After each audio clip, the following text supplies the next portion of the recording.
I've been through a lot. A lot of times, people don't understand the things that we go through being incarcerated. Not only was I incarcerated, my family and friends was incarcerated. They had to deal with this same thing that I had to deal with. Me missing all these Christmas. Now I get to finally spend the Christmas with my family. That Chicago man spent more than a decade behind bars for a crime he did not commit, and he is now a free man. At just 18 years old, Darrien Harris was arrested and charged with first-degree murder in a 2011 shooting that killed a man and injured another at a gas station. Harris was convicted in 2014 and sentenced to 76 years.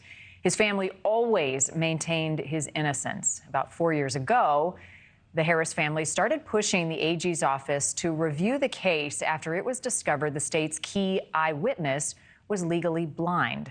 This week, more than 12 years after his arrest, prosecutors dropped all charges, and Darrien is free and home for the holidays. Darrien Harris is joining us now. Thank you for being with us. Does it feel like it's sunk in yet? What's it like being home, Darrien? It feels good to be around my family and friends, and it still don't even feel real at times. I'm sure it doesn't, and it may take some time. 12 years is a very long time. As I mentioned, you were 18. You were so young when you went to prison. At what point did you think, I actually might get out of here?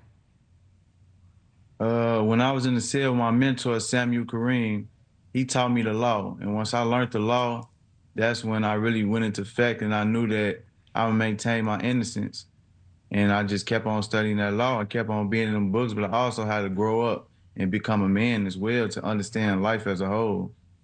And understanding the law was critical to you getting out. So if not for you finding out that this eyewitness in the case was legally blind, you may still be behind bars. How did that get overlooked, Darrien, in the trial in the first place?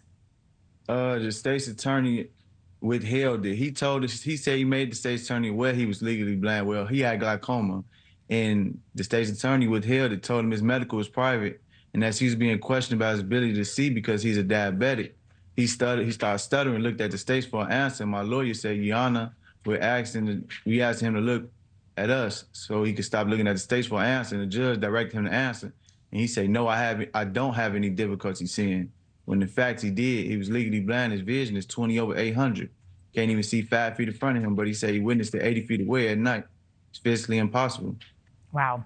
Is there any restitution for this extreme wrong, Darrien, for you? Yes, it's a lot. Like the things that I had to deal with in jail, like the trauma, like people don't understand the things that we go through. Like I was just in Menard around guys that lost hope. I was in Stateville with guys that lost hope. They don't have no way out. So I know I got to be the voice for them. I got to be the face for them because it's a lot of people that's silenced, and all we need is a voice. We want to be heard too, and we're not being heard. 12 years of your life lost, though. Is there any way to recoup that time? Are you going to go after the state at all for this wrong? Yes, I am. Yes, I am, because she knew that, and you withheld that for me. And it's just how I say, we go into the justice system blind. Look at the symbol of justice, a blindfold with the scale tipped in the favor. The scale is tipped in the favor of the prosecution. Why is the scale tipped in the favor of the prosecution when I'm the one fighting for my life? The odds are stacked against us. You have a grand jury hearing one side of the story. Of course they're going to grand jury indict us.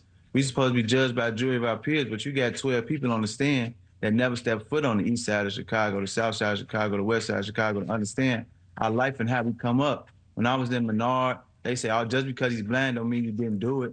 These are the same people that's judging us and that's putting us away.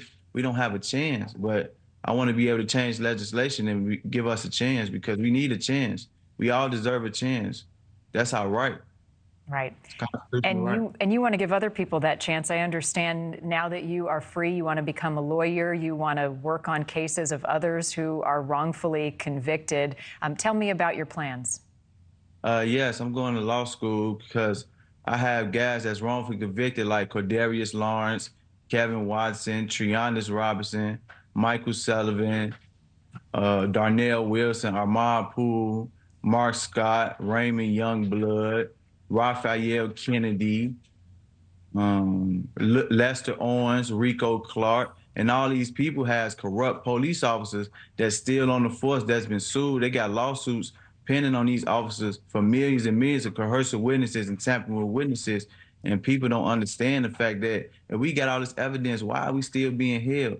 It's so many cases. So those names I said, I would love for people to reach out to them and help them, because it's a long journey. And it's a long list of names. And I wish I could just have a segment just to explain their cases to you, because it'll shock the world, the things that we go through. And people don't understand that. Thank you for watching. Go to newsnationnow.com to find NewsNation on your television provider. And don't forget to click the red subscribe button below to get more of NewsNation's fact-driven, unbiased coverage.